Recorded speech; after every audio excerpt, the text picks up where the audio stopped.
three news stories for you viewers. Firstly, it seems that nature does not want Ethiopian government to launch another major offensive on Tigray and TDF, because next 2 weeks weather forecast shows that heavy rains are expected in the next 2 weeks. We'll talk about that. Secondly, in eastern Sudan, protests have been underway for the past few days, and now reportedly protesters have blocked two major pipelines, and these protests are now becoming very intense. Sudanese government is under pressure how to handle these protests. Who is behind these protests? We'll talk about that. The protests are underway in eastern Sudan, which shares border with Eritrea as well, in Kassala state. Lastly, viewers, today some Tigray-backed news sources shared images of a tank and some missiles which TDF is in possession of. This is basically anti-aircraft missile which was shown today. TDF is showing its anti-aircraft capabilities. We'll talk about that. Firstly, viewers, next 2 weeks weather forecast shows that heavy rains are expected in Ethiopia. Especially on Ethiopian highlands, heavy rains are expected. Ethiopian highlands are in Tigray, in Amhara, Ras Dajan, highest mountain of Ethiopia, is part of this Ethiopian highland, which is in Amhara region, and I have informed you about fighting close to Ras Dajan in Amhara region. So next 2 weeks, more rains. Ethiopia is having an extended rainy season this year, viewers. It's the end of September and still no signs of the start of dry season. More rain in the next 2 weeks. It means that Ethiopian government wouldn't be able to start the major offensive which we have been talking about the next 2 weeks. TDF has now more time to step up its military operations on Dasi and Gondar fronts. Ethiopian government has made some preparations, no doubt about that. It has purchased weaponry. I have been updating you about that. It has done some recruitments and it has planned a major offensive. What will be the target of this major offensive? That remains to be seen. Will Ethiopian government launch another invasion of Tigray, or will it just hit TDF positions inside Amhara? That remains to be seen. Last night, Tigray President Debretsion Gebremichael also talked about this new offensive, expected offensive from Ethiopian government. He said that that Ethiopian government wanted to run over Tigray once again. So yes, preparations are there, we know, but when will this new offensive start? That remains to be seen. We have seen a statement from Ethiopian Air Force Chief as well that preparations have been completed, but it seems that nature wants peace in Ethiopia. Let's see. Secondly, viewers, in eastern Sudan, protests have been going on for the past few days. After a failed coup in Sudan, protests started in eastern Sudan. In eastern Sudan, last year in October, some rebel groups signed a peace deal with transitional government of Sudan. But a group, Bija group, an ethnic group, has started protests.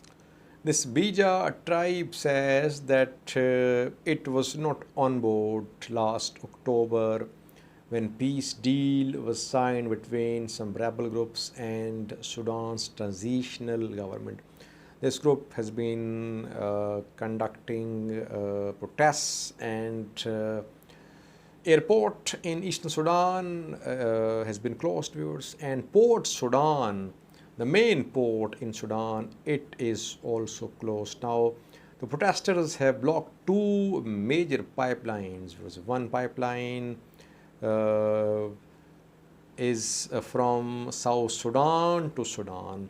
South Sudan exports its oil through Sudan, through Port Sudan, viewers, and this pipeline, major pipeline on which South Sudan relies, it has been blocked by protesters. Secondly, the other pipeline is Sudan's pipeline. The oil imports which arrive at this Port Sudan port, these are then transported via this pipeline to Sudan. This pipeline has also been blocked by protesters. So, two major pipelines blocked. Protesters want transitional government to review last October's peace deal. These protests started after a failed coup in Khartoum, in Sudan. And after the failed coup, we saw tensions between Sudanese military and Sudanese politicians. Sudanese military has been accusing Sudanese politicians of creating an environment which is coup prone because economic conditions are not improving. But Sudanese politicians are raising their fingers towards Sudanese military. They does not want to hand over leadership of Sudan's Sovereignty Council to Sudan's politicians. Tensions have been rising. After that, these protests started. And some analysts say that some factions of Sudanese military are behind these protests in Eastern Sudan, and they want to put pressure upon civilian government of Abdullah Hamdok. So far, no signs of any solution. Protests are underway. Two major pipelines are blocked. Lastly, viewers, today some TPLF elite news sources shared pictures of some weapons captured by Tigray Defense Force. You can see the first picture. It is a T-72B tank. It is a modern version of T-72 tank, viewers. It costs around $2 million US. We saw pictures of two T-72B tanks a few days ago, which TDF claimed to have captured. Now, this one, is it a new capture or is it an earlier capture? We don't know, viewers, but this is definitely a T-72B tank. Secondly, you can see S-75 Divina missile here. These missiles were captured by TDF when TDF regained control of Makele. These are anti-aircraft missiles, viewers.